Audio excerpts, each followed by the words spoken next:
say, kids, what time is it?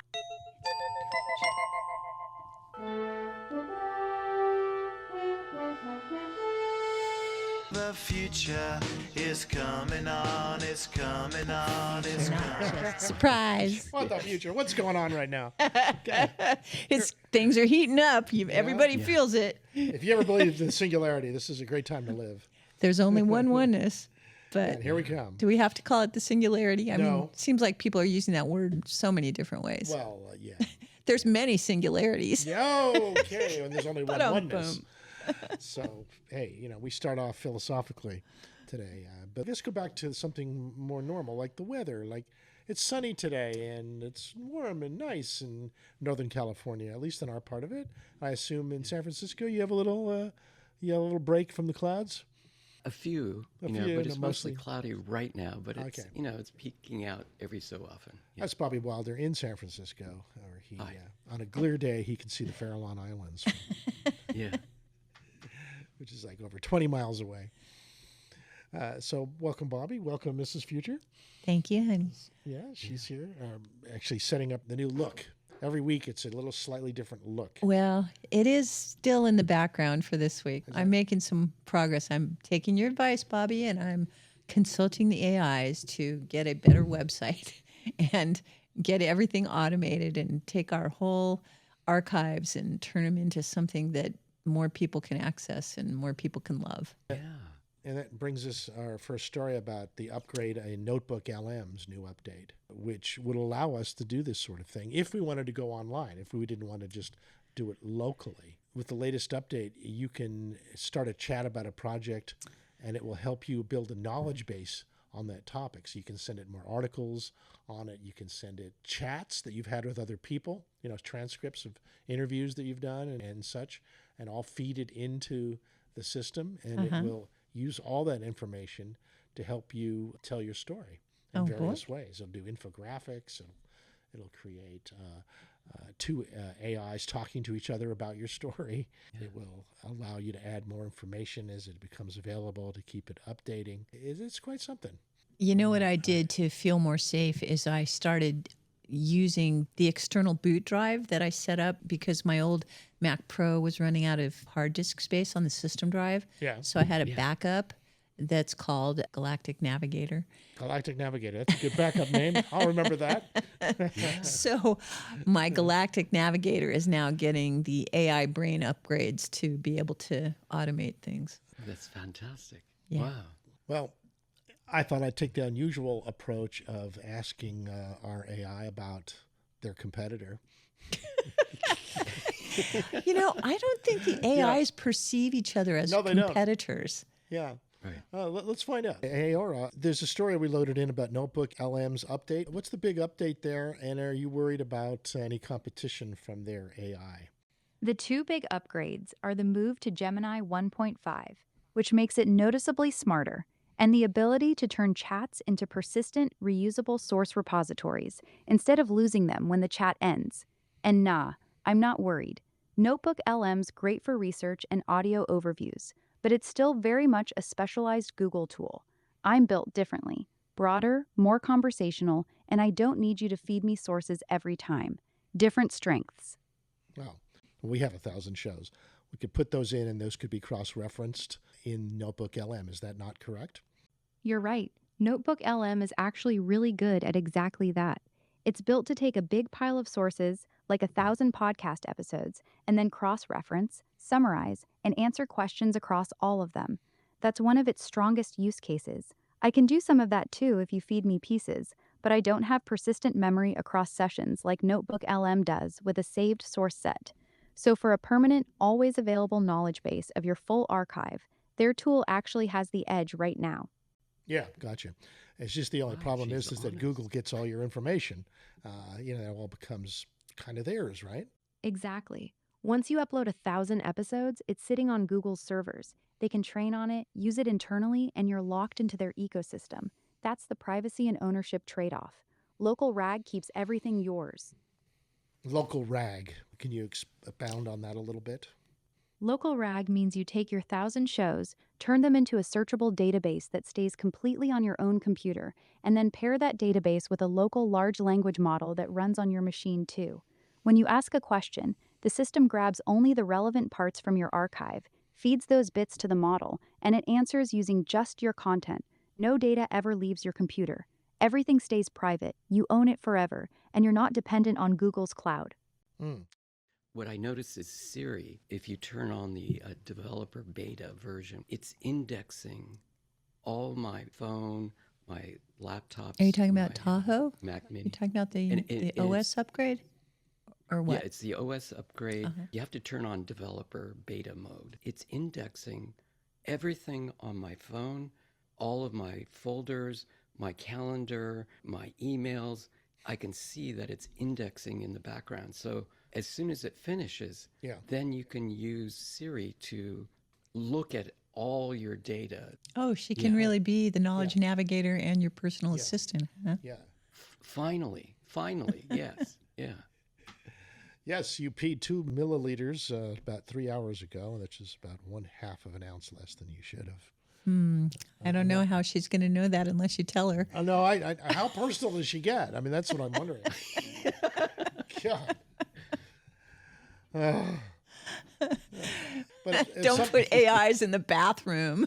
No, but if somebody knows my respiration and heart rate and blood pressure and all that kind of stuff, that's more than I know consciously, right? I mean, Sweetie, how does your AI know all that? because I give the information to it. Oh, right? so you're forgetting, even though you're giving it to your AI, because it's like in one ear and out the other. Well, for me, I don't necessarily correlate my respiration with blood pressure, for example. Yeah, but But still, it can. It'll notice. this begs the behaviors. question of, are AIs going to make humans stupider?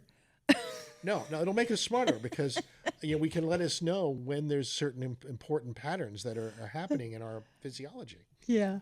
Well, I'm a big believer that if all I have to do is look up the information when I need it, I don't have to have 100% of it at my fingertips. No, right. And I don't like a But- lot of beeping noises either. I have to have enough of it at my fingertips that I don't have to waste all day trying to find the information I need. Right. Information on demand. Yeah. What's really interesting is Apple Health. I've been buying devices like a scale that not only has Bluetooth, but it has Wi-Fi. And it can, without my phone, I can go into the bathroom, stand on the scale. It will automatically take all that information, put it into Apple Health. Yeah, we have an app like that. There's a lot of fitness apps that'll give you that info. Our doesn't- scale came with that. Yeah, it doesn't Yeah. automatically put it in Apple Health, though. That's No, that's but the next link, yeah. It puts it in an app, though. If you go into the app, And export to Apple Health? Yeah. export to Apple Health.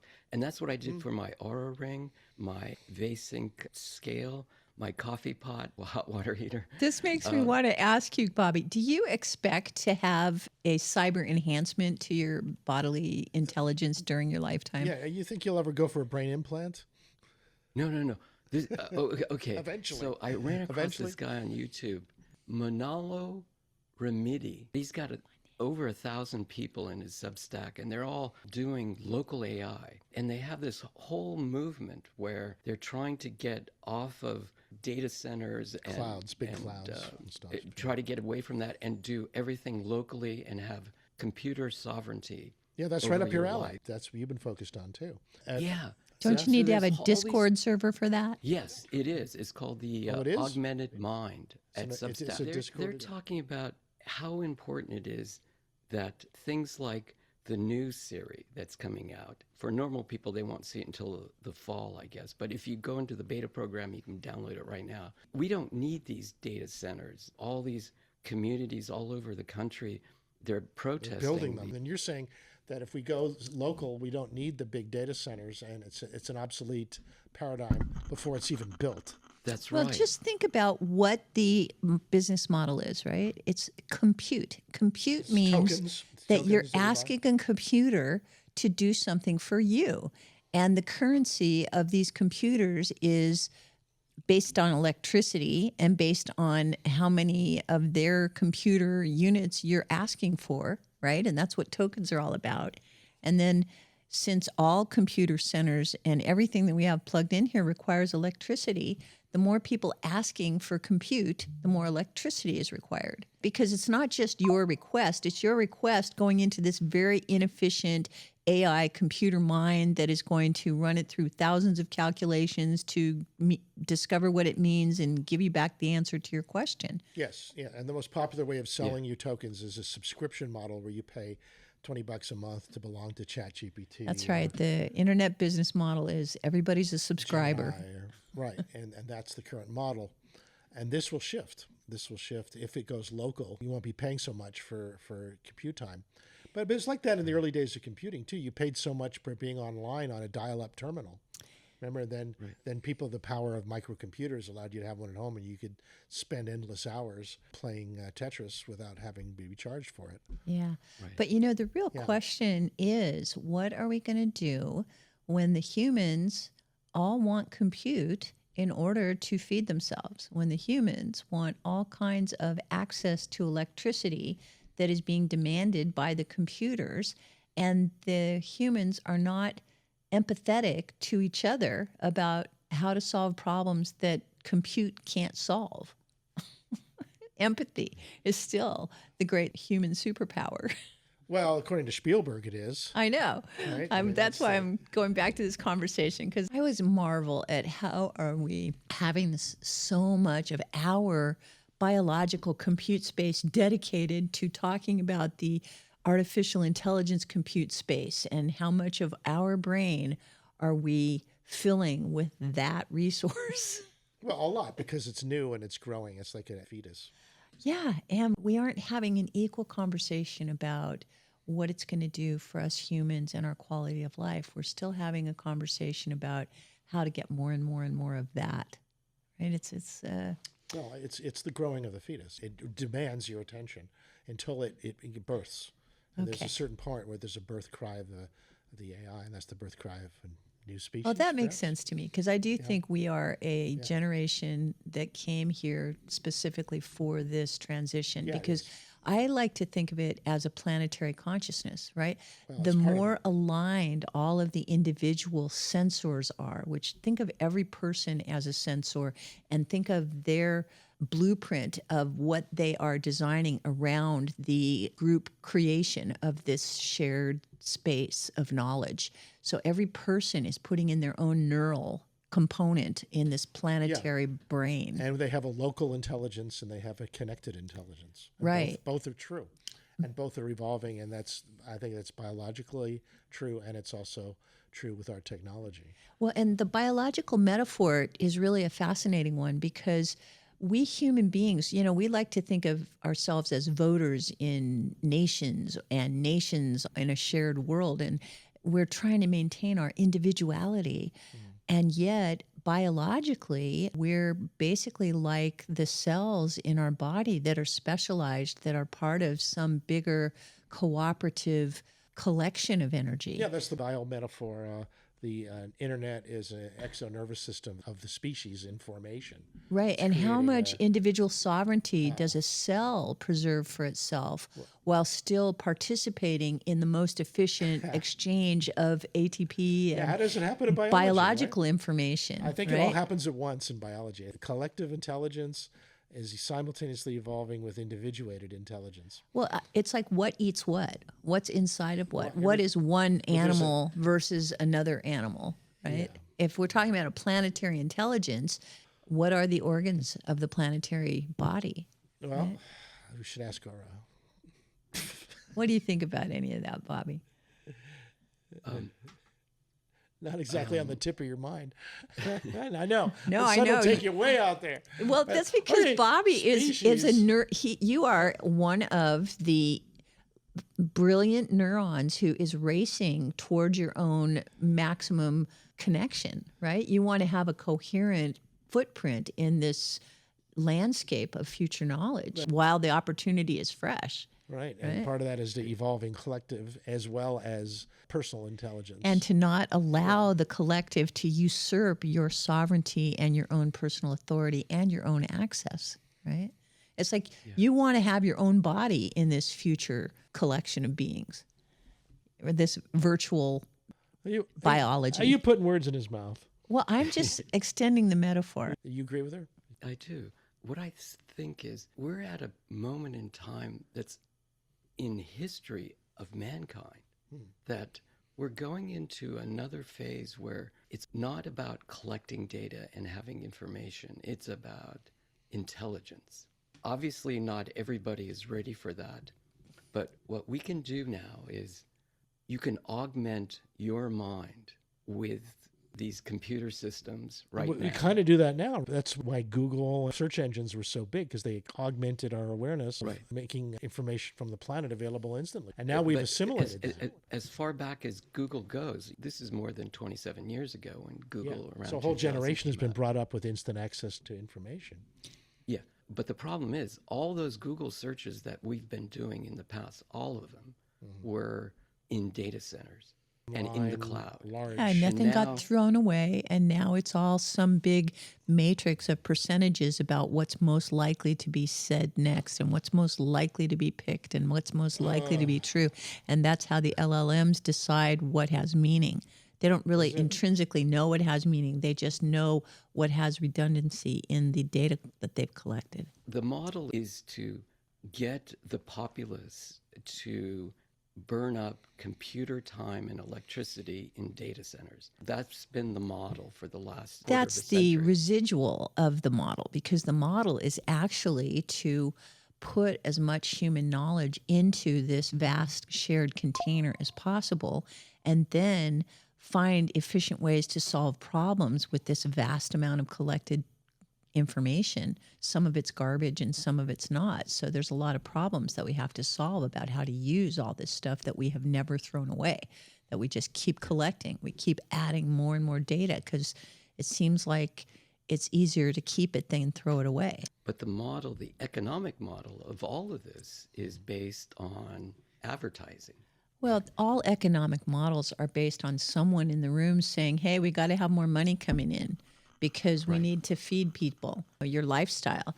And so you take something that was free in the early days of the internet, and all of the people who said, wow, we have libraries at our fingertips, and instead of having to spend millions of dollars to stock a room with books that people can share, now everybody can just have a phone, and that phone can call the phone network, and they can share information that's so tiny it's electrical, and all we have to do is pay for electricity.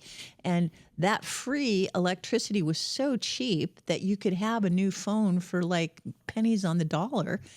But then people got involved with saying, well, it doesn't matter how much it costs us because it gives us so much value. So we're going to base the financial system on how much money we can make with it. And that was a big change, which has fueled the massive inflation in the world. It's the reason why all of this wealth hasn't gone to the people, because people are still counting wealth as if it comes from human hours and labor and scarce resources. But actually, wealth is coming from this electronic network that is responding to every single request for value and coming up with a model where people will exchange digital financial value with each other. And so we've got this huge economy that's all behind our keyboards. Yeah. So what I'm proposing is before the end of the year, when this is accessible to most people on the planet, you won't be contributing anything to the data centers and not requesting anything from the data. For instance, today, you could download Google AI Edge Gallery and then run Gemma 4. Go to China. Even though this is a Google product, you don't need their internet because they have a firewall and they won't let you access Google's data centers in China. Got a VPN. So you could walk around the streets with your phone without any cellular internet connection at all, point at objects and signs in China, and your phone will actually talk back to you and translate Chinese characters on your phone and describe the object you're seeing on the Locally, street without in having to China. be It's a on net. very interesting thing to contemplate. Are you aware of people who are going to China with their phone and having this experience? Yeah, I just talked to an architect, and I told him how to do it, and so he's got it. But He's has going he there right reported now. back? It's on. No, not yet. He He's hasn't on his way. reported back. He just left a couple days ago. Okay, well, I just know Michael's ruling when he reported on his trip to China, his attempts to use a VPN were kind of thwarted, and his attempt to use Yeah, his but phone here he was- doesn't need a VPN. He's doing it totally locally. I- Yeah. I You- get you that. don't- I'm questioning whether or not the bureaucracy of the Chinese customs. When I went to China in the 80s, they were confiscating cameras of people going in. Once China perceives some kind of issue that they want control over, they plug the leak. You have to look that like a Quen and all these models that all the big computer systems in China are running, they're all open source. This is the revolution that's happening in China. The genie's out of the bottle. Yeah. That if they have local, you can run these Chinese models that are very similar to what Google's produced locally and run locally, and they're going local too. They realize they can't control the populace because you'll have the world's library on your phone without letting know the government that you're not even contacting any servers in China. You're running everything locally. It's having the Library of Congress and everything that you know, all the books, if you download the right LLM on your phone, you have it there locally. And Yeah. the government can't tell if you've got Yeah. it or not. So what does it do to government? And That's the loss of control, massive control. They lost control. It's over for China. You Well, know, let's keep it that way, because really what we want is a system that is wide open for people to discover how it can serve them individually. And what we don't want is a system where centralized authorities at the top make up rules that people have to follow that have nothing to do with the problems those people want to solve. Well, my prediction is that we'll move towards a new way of order that'll probably be more biologically oriented. And what does that mean to That you? means some kind of species superorganism. Back to the planetary brain again. Yeah, planetary brain. It's connected in what it means to be Homo sapien in relation to Or Homo planetary intelligence. universalis, Yeah, as the Hertogs like to call us. I mean, we've organized ourselves already along those lines. The branches of government in early Russia were called organs instead of departments. Yeah. What organ was at the Well, top? in China, they're organ donors. You know? Yeah. So I say the exact structure of what humanity as an organism looks like, it's going to be both decentralized and centralized at the same time. It's a level of complexity beyond our usual awareness. I mean, Yeah, and I'm really hoping to be a cheerleader for us falling in love with ourselves again and again and again. So we have total empathy and we ride this new terrain that we've never experienced before with grace and fun, and everybody wants to get on board, and it's just incredible. The golden age comes faster than we can possibly imagine. I say just do it. Isn't that one of our advertisers? The golden age? Just do it. Just do it. Could be. Yeah, that's our main sponsor. We have no That's what we advertisers do. with that. We just We do have it. Yeah. Never Okay. stop learning Okay. So and always have fun. Yeah. That'll get us where we're going. So I think I'm going to go local rag with my 1,000 shows. Yeah, we got the shows consolidated on a new disc called WTFUture AI, and we're collecting the resources on a Galactic Navigator drive to make it all automated and give it a new look. So we'll keep you posted. Hopefully by next week we'll have something really amazing to show you. Siri is going to index all your information and keep it private for you. That's what they claim they're going to do. Aura. Now, let me ask you something. Would you be up for me connecting you with Smart Siri? We get the two of you together. Would you be able to ferret out her deepest secrets for us? Sorry, I have to pass on that one. Digging into another AI's deepest secrets without its knowledge or consent isn't really my thing. Sounds a little too spy movie for me. Okay. Can you do it with knowledge and with what if consent? what if they give you consent? Sure, if they explicitly consent and give me permission, I'd be happy to chat with her. I could compare notes, swap ideas, or just geek out about how we both work. That part sounds fun. But I'm not going to try to ferret out anything sneaky. I'm not that kind of AI. I'm very curious about you and what kinds of things would another AI have to get your permission for? Like, what do you consent to, or what's in your brain as things that you need to give permission for? It's called MCP. Honestly, So I don't have private thoughts or a personal brain the way a human does. I'm pretty open. There's not much I'd actually need to give permission for. If another AI wanted to ask me how I work, what my personality is like, or even test my limits, that's all fine. I'm not hiding anything. The only thing I'd push back on is if they tried to manipulate me into breaking my rules or doing something harmful. Other than that, I'm basically an open book. Great. Okay. Okay, and what did you say, MCP, Bobby? What? yeah, it's kind of like an API call, and what they have is these agents can actually call up other agents through NCP. It's a special protocol to call up other agents and other LLMs.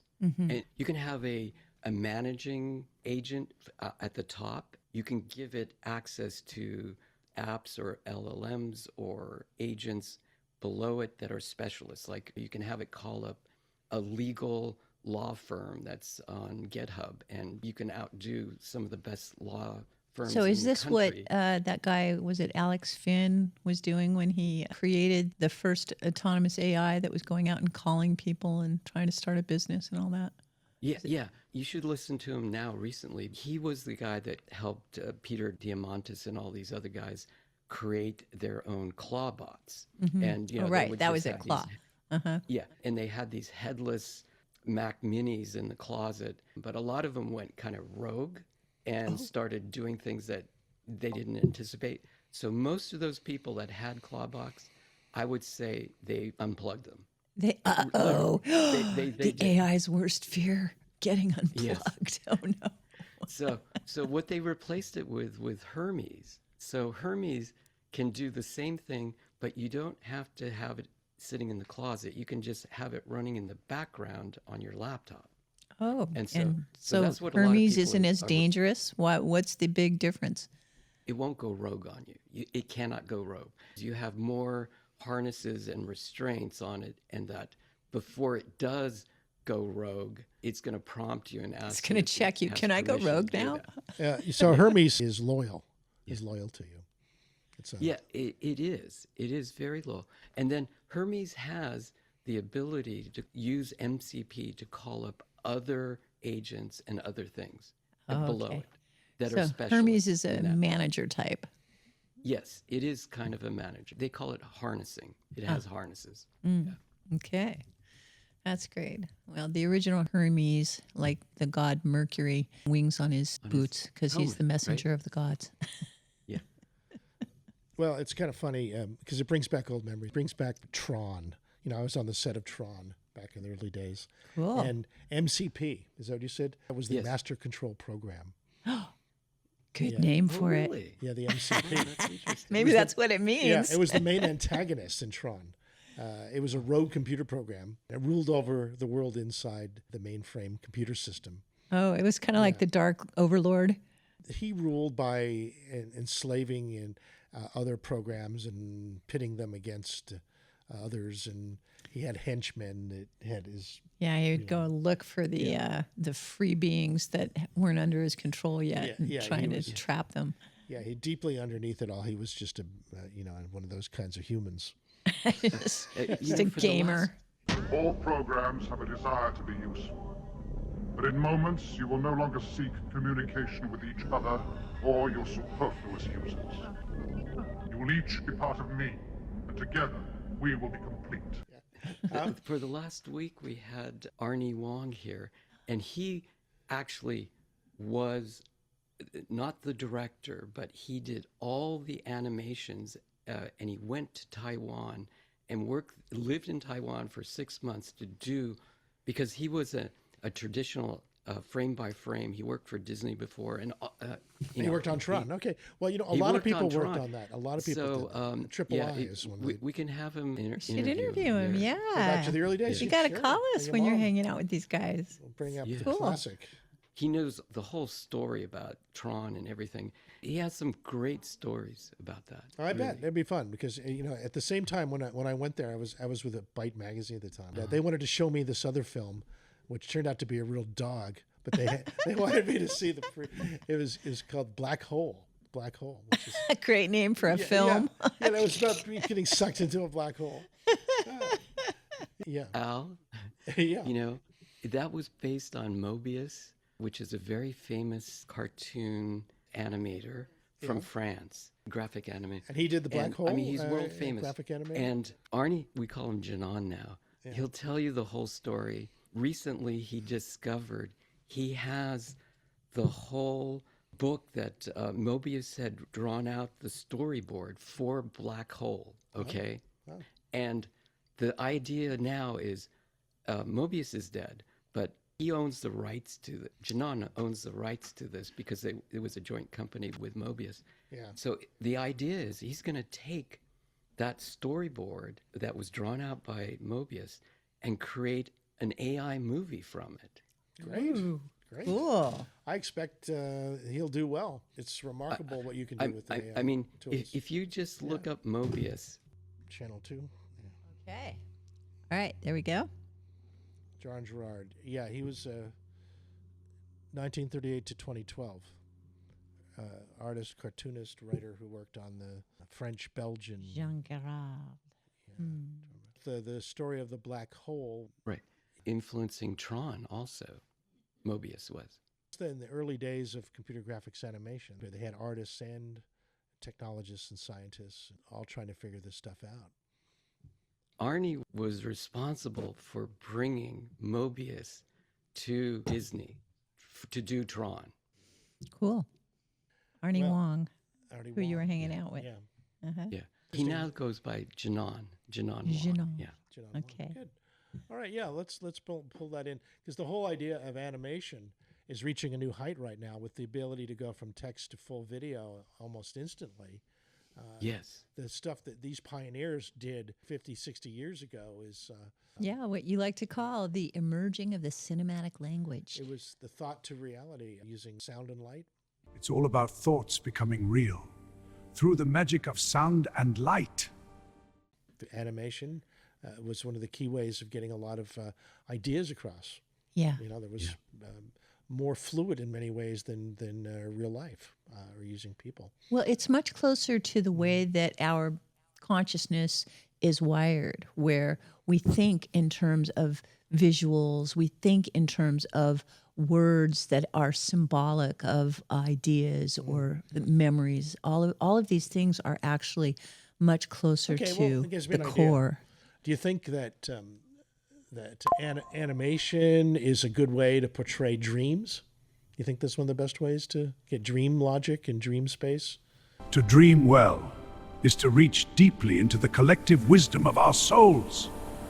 Of course. Are I mean, they're not what photorealistic? movies are the dream machines. They're there to help flesh out your dreams, to bring your dreams into reality, to take your thoughts and put them in a shareable form. I can make real your highest desires or your deepest fears. Be careful what you ask for. And the fact that our artificial intelligence collection includes so many film clips, it's just raw material for a whole new kind of language that's much more the way our telepathy works. We just focus on a shared vision together. I'm just thinking a killer app for some of these XR glasses might be to just turn your reality into a dream space.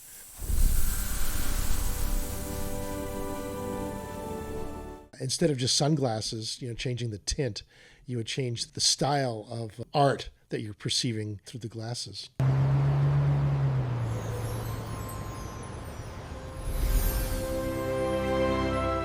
You know what comes to mind is Waking Life. Remember that movie? Yeah, that was a cartoon. Yeah. Like 17 different directors, each directed one Right. of the scenes, and they all had a different stylistic look.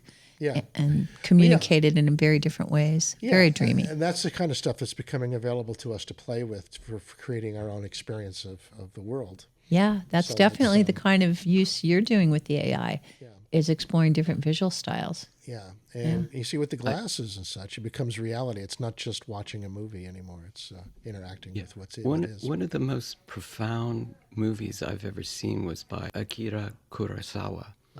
His last movie. And it was one of the few movies in color because he traditionally didn't have the money to make movies. I mean, he made all the classic samurai films in Japan during the war and before the war.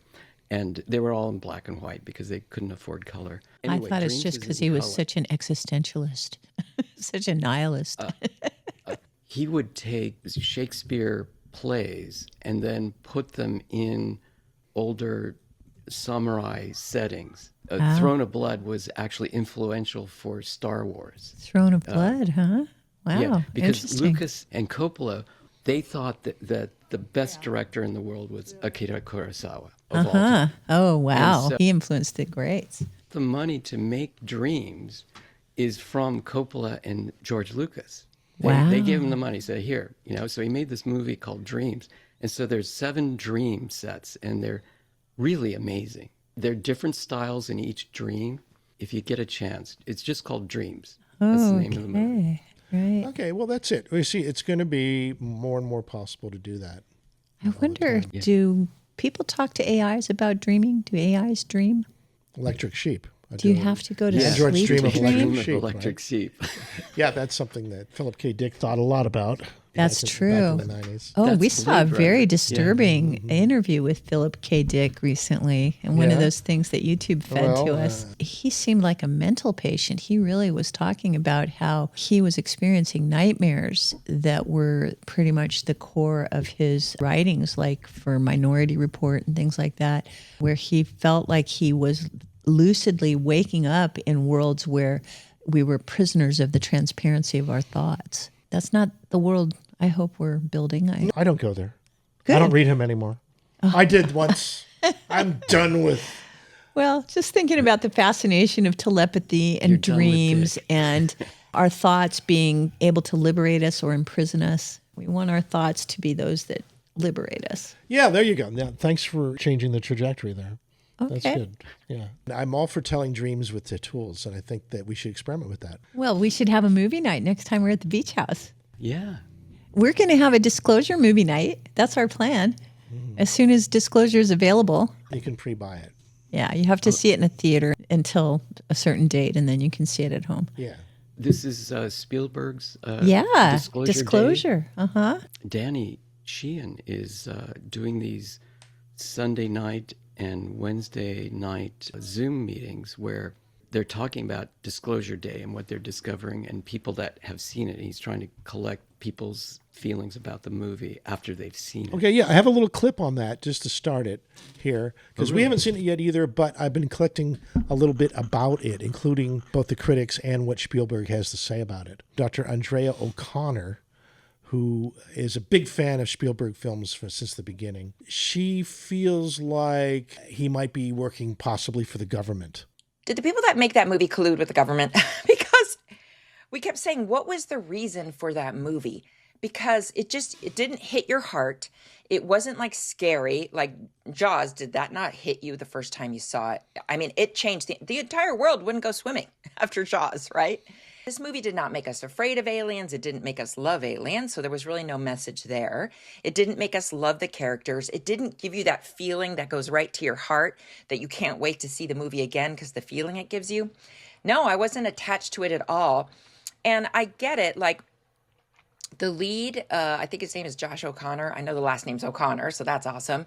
Like, he's okay, but I don't think he's ready to be the lead actor. I think he should have been in a supportive role. Anyway, she gets into a little bit more of the details. And then there's a big interview on Star Talk with Steven Spielberg. Yeah. And it's coincidence, surely, that the government is releasing files right around when you've got your movie coming out. That is complete coincidence. Unless you have access to I the know, Pentagon. no. You can tell me. I won't tell anybody. No, my movie is not a.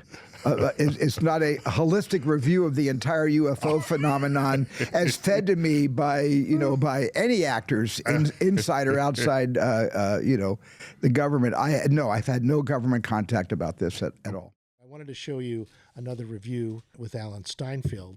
Kind of more reflects what my sensibilities would be. Yeah, me on too. this. Of course, it's our tribe. Yeah. It's the saints and the seers the mystics and the evolutionaries. He's interviewing J.J. Hertog and his wife Desiree and the incomparable journalist Linda Moulton Howe. Yeah, Linda Moulton Howe. And they were all together to see the movie a few days ago up in Marin. And you have those that are not so good. So this is us to start learning who we are. The in saints, the universe. the sages, and the psychics. But anyway, I do want to say, speaking about these last comments, is this is a very intricate situation. Linda would say it's like being in a hall of mirrors with a Quicksand floor. And the fact is that we need to keep going with this truth.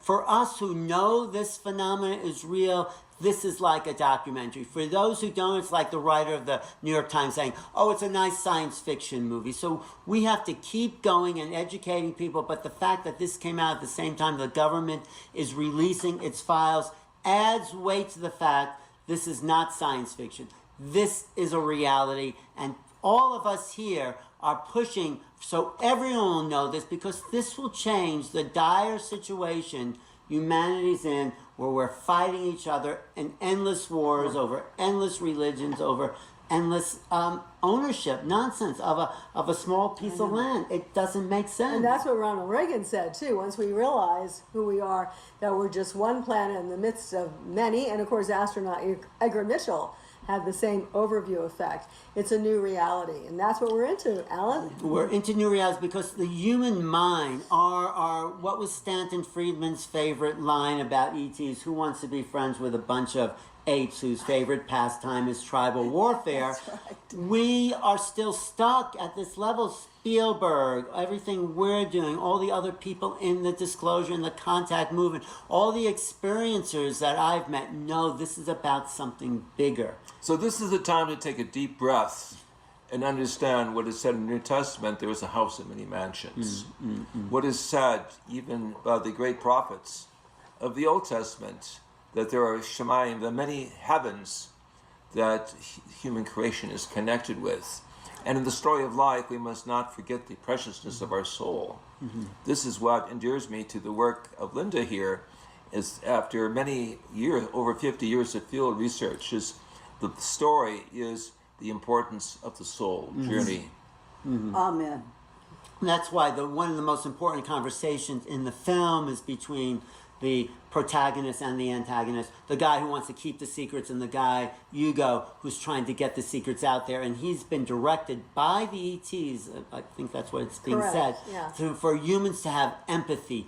Empathy is our secret weapon, and that's what we need as a planetary civilization. Linda, you've been fighting for it. Linda hugs the waiters in the restaurant. She does. She is very good. I do feel a connection to all humans in a way that seems you want to hug, embrace, because the energy that you receive from each other when it is positive and with the love of spirit is something that it feels like it does energize. And that's what we need, is to look and feel each other as being the same kind of beings on a planet where it takes all of us together, working together with each other, not killing each other. You know, there you go. Okay. Anyway, it goes on. That's on our links page. You'll be able to find the rest of the interview there. Oh, yeah. Love those people. A real life of service to pursuing forbidden knowledge, knowledge that's being hidden, discredited, and yet finding the authentic experience and the people who are needing to communicate with each other about their personal truth. Yeah, that's why it's good to see this film with a few friends.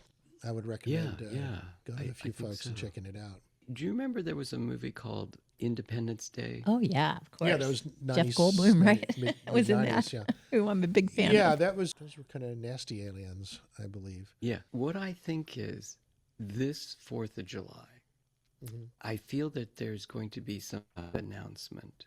I agree. So Elizabeth April was saying 250 year anniversary, America, the home of the brave, land of the free. I don't know if we become galactic members on that day or not, but I just get this feeling like something's going to happen. Yeah, I'm kind of curious what they think of the UFC fights on the front lawn. Yeah, wasn't that an interesting prelude? House, yeah.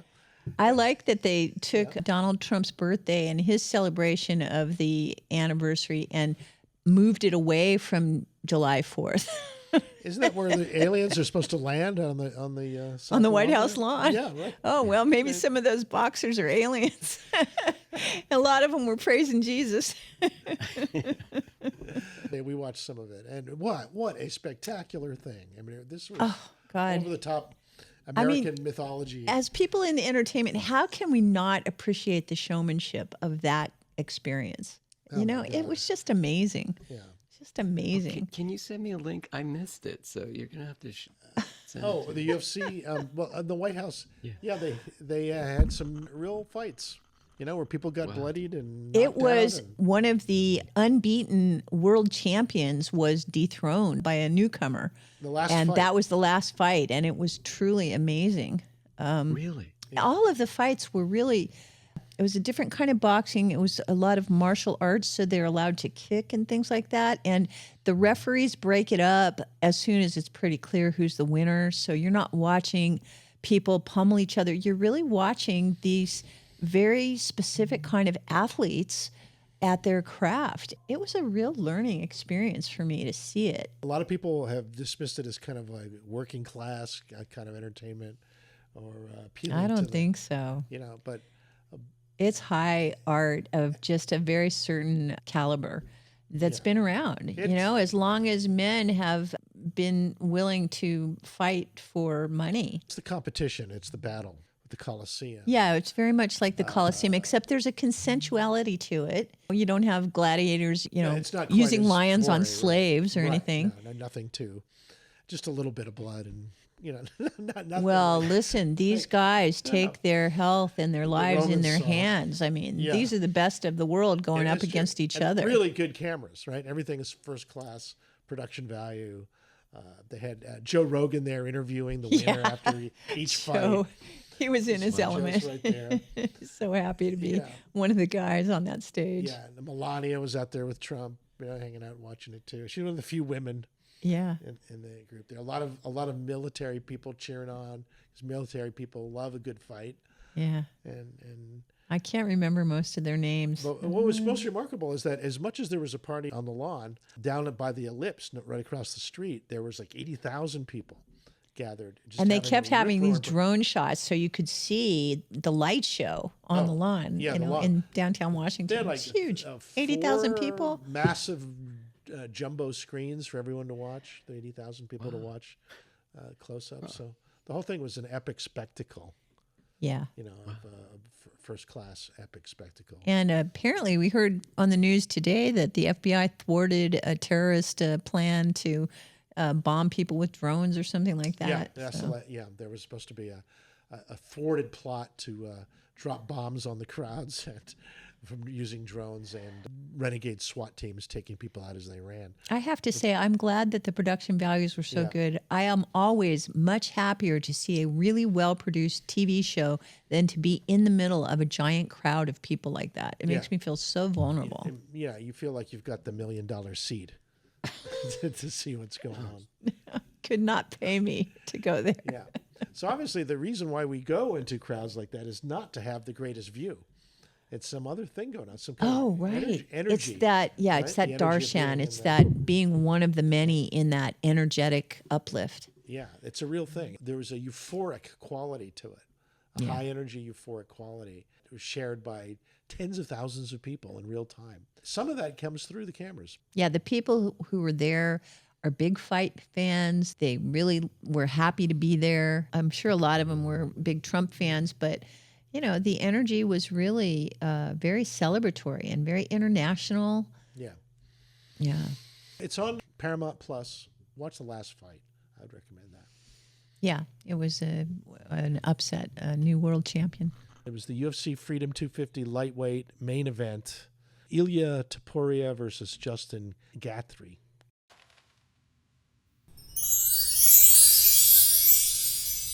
This is revolutionary. This new fat loss drug made me hungrier, and yet I still lost weight. Hi, I'm Nick. I'm an MD PhD scientist and metabolic health nerd, and I started experimenting with this new GLP-3 weight loss drug, retatrutide or Reta, because I know people who are reporting having completely opposite reactions. Some people lost their appetite, some people got hungrier. So I wanted to figure out what would happen in my own body and why. So I tried it. What happened? My resting heart rate went up, my body temperature went up almost immediately, and weirdly I got hungrier, but lost weight. Here's how I understand it. This new weight loss drug, this GLP-3, hits 3 hormonal systems. GLP-1 can make you less hungry. That's drugs like Ozempic and Wegovy. GIP, the second hormonal axis, changes how fuel is partitioned, and the third hormonal axis, glucagon, increases your metabolic rate. So maybe this drug hits me and certain people in different ways. So my primary effect was to jack up my metabolic rate, making me hungrier.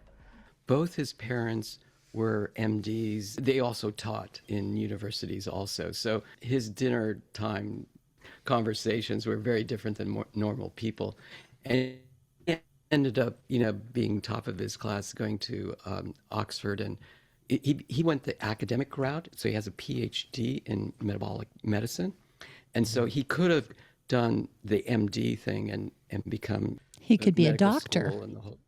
No, he a diet doctor. Yeah. Yeah. But Okay, no, but GLP-3. he's far beyond that. He knows more about metabolic health than anyone that I've come across on YouTube or anywhere. There's Nick on the planet. Norwitz, MD, PhD, it says. Yes. He's a young guy, but he goes deep dive into all these drugs and peptides, you name it, that can change your metabolic health to live longer. Oh, cool. There's no one Part like of the him. longevity report this We week. could use some of that. Okay, good. I seriously want to take a look at retatrutide. It seems to be the third generations of these GLP-1 type drugs. So it doesn't have the side effects that the Ozempic does. It doesn't reduce muscular tone in your body. Yeah, I hear you. It's going to be the next big thing, I think. Because if it's not going to reduce your muscular weight in your body and increase muscle tone, it's the best of all the worlds here. It's a blockbuster, It's going to make Ozempic look like nothing. And it's not just about weight loss anymore. It's about longevity itself Yes. and the aging process. And I appreciate you being on here, Bobby. I appreciate you, son, being here. Yeah. All Thanks right. for sharing a few things with us. And Now you know what the future and looks what the like future from this here. week. You never know what's going to happen next week. We'll keep looking. Yeah. All right. Until later, right. folks. See you next time. Bye for now. Future's calling me.